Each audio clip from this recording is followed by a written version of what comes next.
Hi, it's Anthony with Glory Days Games, and first off, just want to start out by thanking everyone who purchased Glory Days Boxing. We had a successful release this first week, and so far the feedback has been good. Great questions and suggestions as well. So I want to again just extend a heartfelt thank you to everyone who purchased the game. And it really did start, it was a labor of love for me. It was a game that I created because it was a game I wanted to play, and to see others enjoying the game as well is really both gratifying and also humbling. So with that, I just want to talk a little bit about the future of Glory Days Boxing. Currently working on a lightweight set, which I expect to be released by the end of July, early August at the latest. Working on a fast action card option, which will be used or can be used in conjunction with the dice to eliminate the 2d6 rolls for control. And also strategy cards, which will be an optional feature you can incorporate for either solitaire play or if you're playing head to head with someone as well, which will just add a little bit of different element to the game.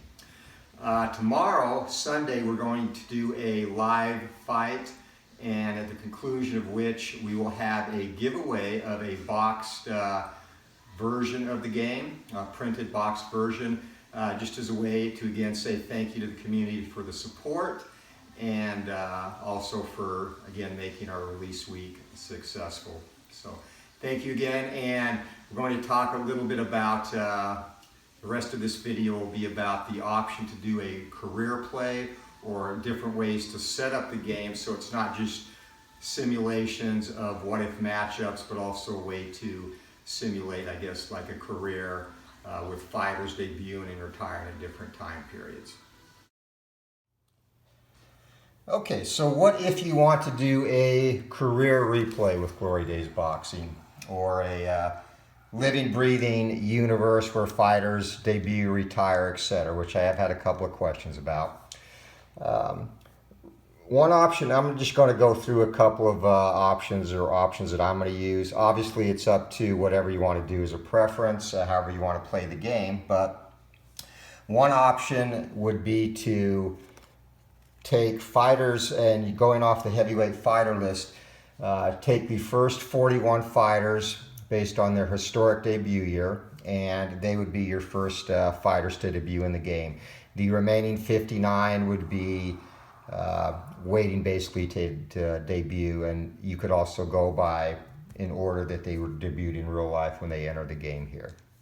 So the way this would work is, first thing, I'm going to separate the fighters into 3 groups, and the reason I do that is, and it would be for top group would be 11, then 10, and then 20. And the reason I do that is to create an initial ranking system. So I assign ranking points to each group. So each fighter in the top group you could give 15 ranking points to. Each fighter in the middle group would get 7, and each fighter in the bottom group would start off with 0. And as you have fights, if a fighter beats a fighter ranked above him, he would get 5 ranking points. If he beats a fighter ranked below him, he would get 2 ranking points. If he loses to a fighter ranked above him, it would be -2 ranking points. If he loses to a fighter ranked below him, it would be -5 ranking points.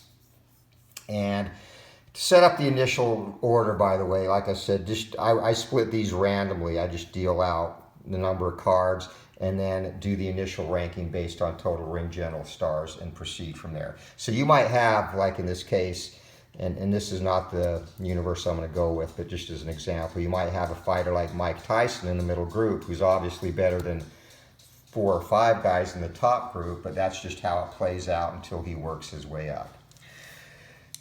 Matchmaking, you can make manual matches, and again, before a fighter can progress to the next group, he either has to earn that by ranking points, or another option would be he has to defeat a fighter within his group before he can challenge another fighter in a group above him. I'm going, again, strictly with ranking points. So what I would do is start with the bottom group, And for number of fights per month, first off, you can have a set number, 5 fights per month, which would give 10 fighters action. You could roll a 1d6 and say we're going to have 3 fights this month and do that. If you wanted to make sure you never ever had at least or always more than 1 fight a month, roll 2 and take the higher number. However you want to determine how many fights you want to have per month. That you would then apply a house rule. If a fighter wins a fight, he can fight again in 2 months. If he loses a fight, he must rest 3 months before he can fight again. And of course, the best way to track this would be on an Excel spreadsheet likely, which is what I use, or notebook, however you want to do that. So let's get back to matchmaking. So in the second group, again, you could pick somebody, or you could roll a 1d20. I'm going to take the 13th fighter in the group, and I'm not going to count, just say it's Bryant Jennings. And if you want to do a random matchup, roll a 1d6.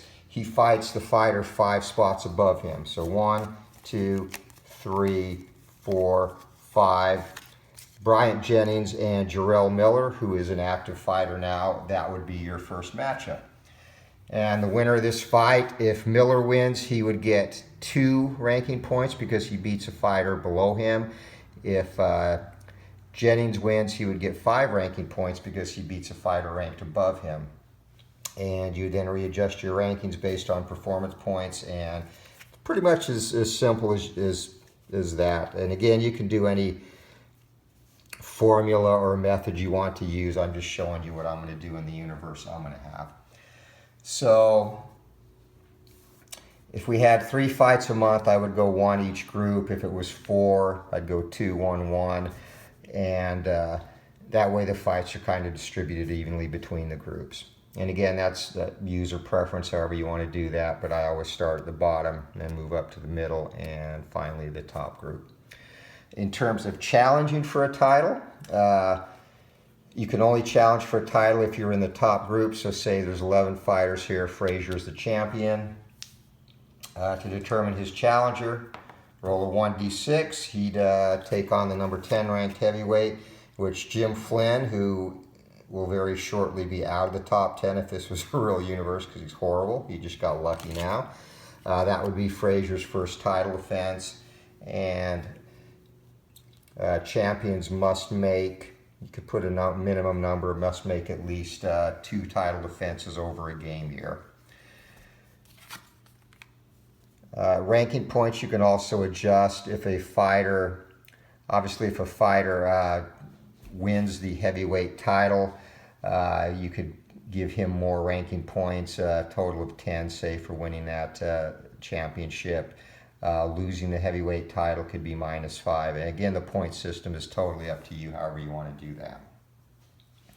Retiring and introducing new fighters in the universe, a couple options there. You could say a fighter that loses 3 fights in a row automatically has to retire. That's kind of the UFC rule where they usually, or used to, I don't know if they still do, would cut fighters when they lose 3 fights.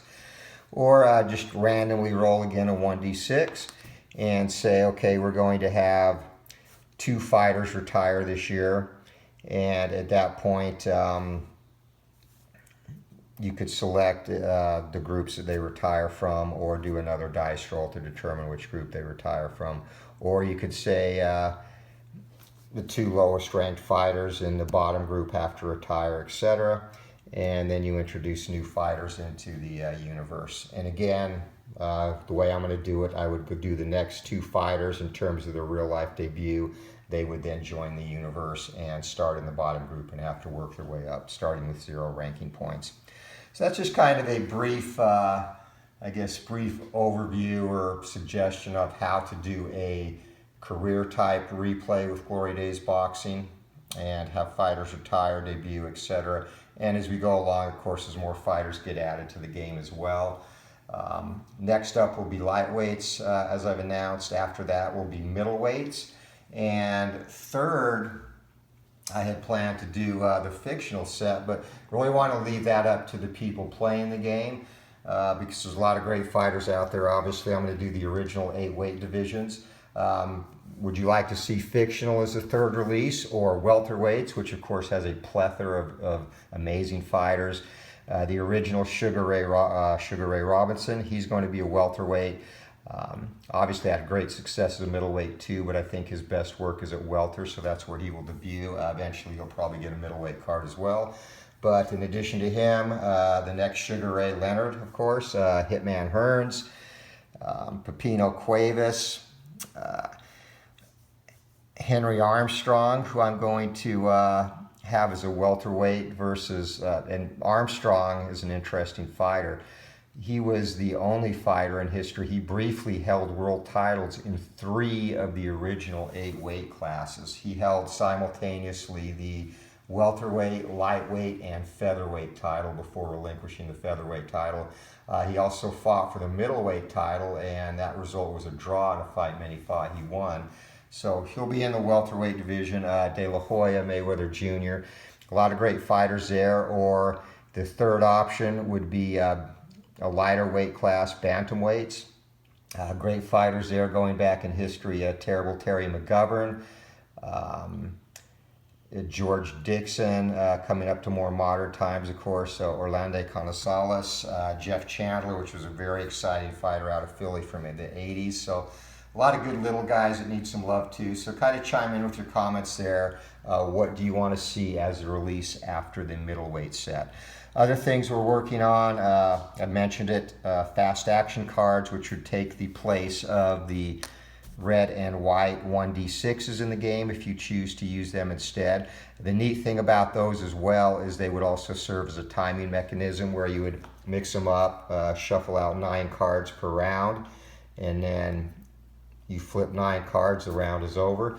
And the way they would work, again, you would only flip for the control, the ring general check, and then you would roll your 2d10s and 1d20 to get the normal game results.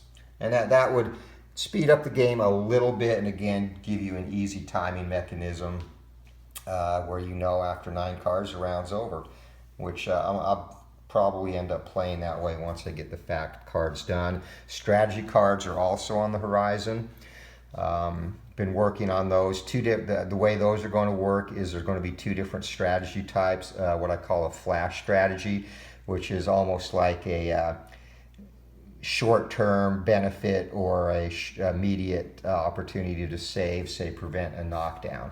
And you would be limited to how many strategy cards you could have a fight. The number that I'm going to roll out with is 2. The other type of strategy is a round strategy, and that would affect a fighter's attributes for an entire round, as the title indicates. So you would be limited to 2 strategies per fighter per fight, and you could use 2 flash strategies, 2 round strategies, 1 of each, however you want to do that. And again, that's my suggestion is 2, because you don't want to skew the results too much by allowing excessive strategies which inflate or deflate boxers' rankings, etc. But again, your game, play it any way you want to. That's just my suggestion on those when they do come out. And finally, due to popular demand, if you have not seen it on the forums or the Facebook group yet, and again, Glory Days Boxing is on the Delphi forums under Sideline Strategy sub-forums, and also there is a Facebook group for Glory Days Boxing. But due to popular demand, I have released a advanced version, free PDF download of Sonny Liston and Larry Holmes, and also provided an updated Ingemar Johansson card due to the fact that his 2-point punch totals numbers from the inside were wrong. His card said 50 to 51. It should have been 40 to 51. So that is corrected, and when I do release a supplemental heavyweight set, Johansson and Holmes and Liston will also be included in that set. I just wanted to get those cards out for those that wanted to use them in their game at this point in time. That supplemental set will still have 50 fresh heavyweights beyond those 3, and I will also do some light heavyweights who fought at heavyweight, such as Archie Griffin. Bob Foster will be included in addition to the 50 heavyweights in that release, and updated rankings depending on how the year goes for Deontay Wilder, Anthony Joshua, and other active fighters, possibly Tyson Fury as well. Joshua demolished Dominic Breazeale last night. That's not going to affect his rating much at all. That was a mismatch from the get-go. Breazeale got that fight just due to landing an upset, and he really was tailor-made for Wilder, the way he comes in, straight up, not a lot of head movement, on the same level as Wilder, so I'm not shocked at all that fight ended when it did. Anthony Joshua, his fight with Ortiz is going to be a little bit tougher and could be a defining fight for him, which could give him a bump in the ratings. I also expect Wilder, who is a fairly active champion, to fight one more time, so that could affect his ratings as well by the time the heavyweight supplemental set is released. So that brings us up to date on all news and future of Glory Days Boxing. And really, again, a big shout out and a heartfelt thank you to everyone who's purchased the game and provided feedback. Very, very honored to create this game, and it's, as I mentioned early in the video, is a labor of love for me, and I'm going to keep developing it until we get all 8 original weight classes released and continue to build and enhance the game based on feedback from the community and also things that I come across over the course of playing. So that is it for what's happening in the world of Glory Days Boxing. And last but not least, we are going to do a giveaway today, a free printed set of Glory Days Boxing as a thank you to the community for making release week successful. So to enter that, if you haven't purchased the game yet, definitely get your name in the comments, drop a comment below. And if you have purchased the game and maybe want to win a second set to maybe gift to someone or do with whatever you like, enter your name there as well. We will do the giveaway. We'll have a fight later. I'm going to put together my game universe, my real life universe, living, breathing universe, whatever you want to call it, career replay. And I will do a live fight from that later. That will take place at 2 p.m. Pacific Standard Time, which is 5 p.m. Eastern Time. Make sure we get that in before Game of Thrones, of course. And at that point in time, if you have dropped a comment on this video, you will be entered in the drawing. And even folks in the chat that get there that maybe didn't comment in the video can have a chance to win as well too. So we'll do a drawing for a free copy of Glory Days Boxing printed version. And again, a big thank you to everyone who has supported the game. And we will be back a little later today with our fight. Again, that will be 2 p.m. Pacific Standard Time, which is 5 p.m. Eastern Standard Time. So we'll see you then, and until then, keep rolling for the knockout. Take care.